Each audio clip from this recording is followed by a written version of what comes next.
প্রিয় শিক্ষার্থী বন্ধুরা, এবারে আমরা হুইটস্টোন ব্রিজ বর্তনীর সাহায্যে 3 নম্বর একটি সার্কিট বা বর্তনী সমাধান করব। বর্তনীটিতে বলে দেয়া আছে একটি হুইটস্টোন ব্রিজের 4টি বাহুতে যথাক্রমে 4 ওহম, 8 ওহম, 2 ওহম এবং 8 ওহম মানের 4টি রোধ লাগানো আছে এবং গ্যালভানোমিটারের রোধ দেয়া আছে 2 ওহম এবং ব্যাটারি লাগানো আছে 10 ভোল্টের একটি ব্যাটারি। প্রশ্ন হচ্ছে বর্তনীর তুল্য রোধের মান কত বের করো এবং বর্তনীর মূল তড়িৎ প্রবাহ কত নির্ণয় করো। দেখো, প্রশ্নে বলে দেওয়া ছিল হুইটস্টোন ব্রিজের 4টি বাহুতে যথাক্রমে 4 ওহম, 8 ওহম, 2 ওহম এবং 8 ওহম মানের 4টি রোধ লাগানো আছে। গ্যালভানোমিটারের রোধ দেওয়া আছে 2 ওহম এবং 10 ভোল্টের ব্যাটারি লাগানো আছে। বর্তনীটার তুল্য রোধ কত এবং বর্তনীর মূল তড়িৎ প্রবাহ কত নির্ণয় করো। আমি বলেছিলাম প্রথমে তোমাকে দেখতে হবে হুইটস্টোন ব্রিজটা সাম্যাবস্থায় আছে কিনা। যদি থাকে তাহলে একরকম হবে, আর না থাকলে ব্যাপারটা অন্যরকম হবে। চলো তো দেখি সাম্যাবস্থায় আছে কিনা। সাম্যাবস্থায় থাকার নীতি আমরা জানি, P by Q is equal to R ভাগ এস। তাহলে পি এর মান দেয়া আছে 4 ওহম, কিউ রোধের মান দেয়া আছে 8 ওহম, আর এর মান দেয়া আছে 2 ওহম এবং এস এর মান দেয়া আছে 8 ওহম। বলো তো এই মানটা কত হবে? এটা হবে হাফ আর এটা হবে 1/4। বলো তো বাম পক্ষ এবং ডান পক্ষ কি সমান না সমান না? তাহলে হুইটস্টোন ব্রিজ কি সাম্যাবস্থায় আছে না সাম্যাবস্থায় নাই? তাহলে এই গ্যালভানোমিটারের মধ্য দিয়ে কি কারেন্ট যাবে? 2 ওহমের মধ্য দিয়ে কি কারেন্ট যাবে? অবশ্যই যাবে। শিক্ষার্থী বন্ধুরা, যেহেতু এই হুইটস্টোন ব্রিজ সার্কিটটি সাম্যাবস্থায় নাই, তাহলে কারেন্ট এই আই কারেন্ট এসে 2 ভাগে ভাগ হবে, I1 I2। এই I1 কারেন্ট বি বিন্দুতে এসে আবার 2 ভাগে ভাগ হবে, এই দিকে যাবে I3 আর এই গ্যালভানোমিটারের মধ্য দিয়ে যাবে IG, অর্থাৎ 2 ওহমের মধ্য দিয়ে IG কারেন্ট যাবে। তার মানে এবার কিন্তু এই 2 ওহমের মধ্য দিয়ে কারেন্ট যাবে, এই 2 ওহমটাও কিন্তু বর্তনীতে এবার অ্যাক্টিভ থাকবে। এই IG এবং এই I2 মিলে এই দিকে আসবে বর্তনীর I4 কারেন্ট, I4 এবং I3 মিলে বর্তনীর মূল কারেন্ট I হবে। তাহলে এবারে 1 2 3 4 5 এই 5টা রোধেই কিন্তু বর্তনীতে অ্যাক্টিভ আছে, মানে কাজ করবে। তাহলে আমাদের তুল্য রোধ যদি বের করতে হয়, দেখো তো তোমরা এইভাবে চিন্তা করতে পারো, আই কারেন্ট এইখানে এসে 2 ভাগে ভাগ হবে, তারপরে এই I1 কারেন্ট এসে আবার 2 ভাগে এইদিকে ভাগ হবে। তাহলে তুমি কি বলতে পারবা এইটা এবং এইটা শ্রেণীতে আছে? না, ওকে, কারণ এরা একই রাস্তায় নাই। আবার কি বলতে পারবা এই দুইটা সমান্তরালে আছে? না, কারণ এই বিন্দুতে কারেন্ট ভাগ হইছে, এই 2 মাথা যদি একখানে লাগানো থাকতো তাহলে এইটা সমান্তরালে থাকতো। অর্থাৎ তুমি এইখানে কোন রোধগুলো শ্রেণীতে আছে এবং কোন রোধগুলো সমান্তরালে আছে এটা কিন্তু চিহ্নিত করতে পারবা না। তাহলে তুল্য রোধও বের করতে পারবা না, বর্তনীর মূল কারেন্টও তুমি বের করতে পারবা না। তাহলে এই সার্কিটটা আমরা কিরশফের সূত্র দিয়ে সলিউশন করতে পারি, তবে করলে একটু বেশ বড় হবে, অনেক বড় হবে। আমরা একটু টেকনিক করে সার্কিটটা সলিউশন করার চেষ্টা করব। এই সার্কিটটা সলিউশনের জন্য তোমাদেরকে একটু মেথড জানতে হবে একটা, এটাকে বলা হয় ডেল্টা ওয়াই কনভার্সন মেথড। ওকে, ডেল্টা মানে হচ্ছে এই রকম ডেল্টা সার্কিট, এটা হলো ডেল্টা সার্কিট। ওকে, তাহলে দেখো তো ডেল্টা 3টা বাহু আছে, 3টা বাহুতে 3টা রোধ থাকবে, এটা ডেল্টা সার্কিট। এই ডেল্টা সার্কিটকে ওয়াই এ আমরা কনভার্ট করে নেব। এই ডেল্টাকে ওয়াই এ কনভার্ট করে নেওয়া যাবে। দেখো তো ডেল্টাটাকে আমরা ওয়াই এর মতো বানাতে পারি কিভাবে? এই দেখো এইদিকে এটা একটা ওয়াই এর মতো হয়ে গেছে। ওকে, তাহলে ডেল্টাটাকে আমরা ওয়াই এ কনভার্ট করেছি। তাহলে এই ওয়াই এরও 3টা বাহু আছে, তাহলে 3টা রোধ থাকবে। এই বাহুতে একটা রোধ থাকবে, এই বাহুতে আর একটা রোধ থাকবে, এই বাহুতে আর একটা রোধ থাকবে। ওকে, তাহলে এইভাবে আমরা 3টা বাহুতে অর্থাৎ ওয়াই এ ডেল্টাটাকে আমরা ওয়াই এ কনভার্ট করেছি। আচ্ছা, এই রোডটার আমরা নাম দেই ধরো R1। ওকে, বোঝানোর জন্য এই রোডটার নাম দেই ধরো R2, এই রোডটার নাম দেই ধরো R3।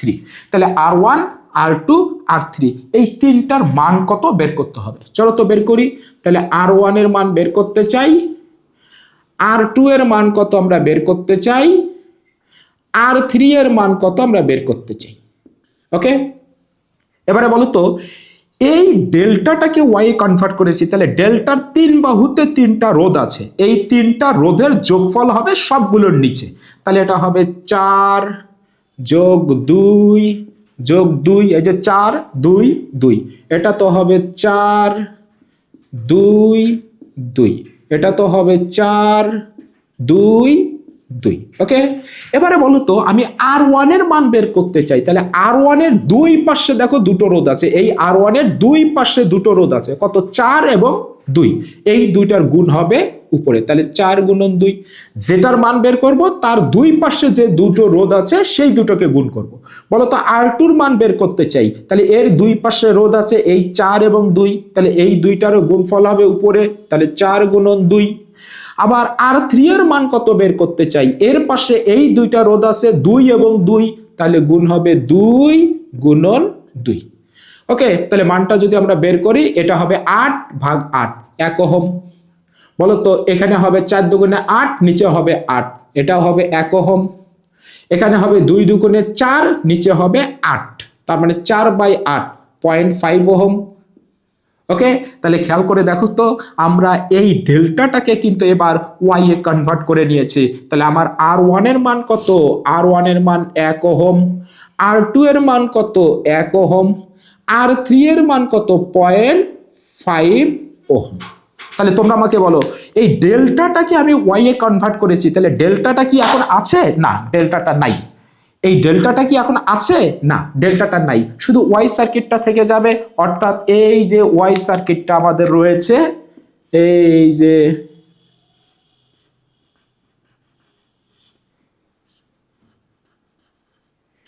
যে আমাদের শুধু ওয়াই সার্কিটটা রয়েছে এটা, তাহলে এটার মান হবে 1 ওহম, এটার মান হবে 1 ওহম, এটার মান হবে 0.5 ওহম। হুইটস্টোন ব্রিজ বর্তনীতে দেখো আমার দুইটা ডেল্টা সার্কিট আছে, তাহলে দুইটার মধ্যে আমরা যে কোনো একটা ডেল্টা সার্কিটকে ওয়াই এ কনভার্ট করে নেব। তাহলে আমরা এই প্রথম যে ডেল্টা সার্কিটটা আছে এটাকে ওয়াই এ কনভার্ট করে নেই। ওকে, এই যে ওয়াই এ আমি কনভার্ট করে নিচ্ছি।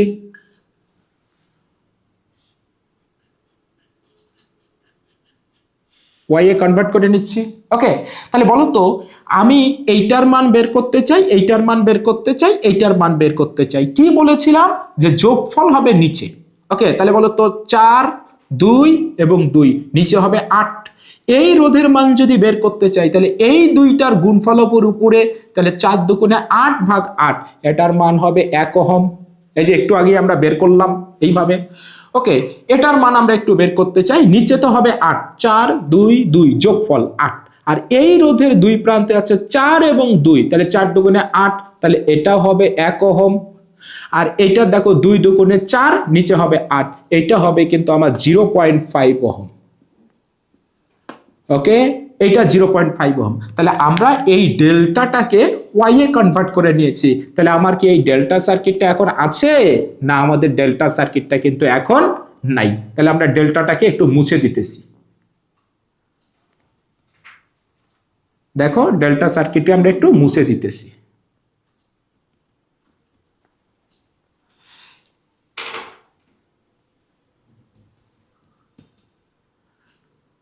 এবার দেখো তো সার্কিটটা আগে যে সার্কিট ছিল এখনকার যে সার্কিট, এটা একই সার্কিট।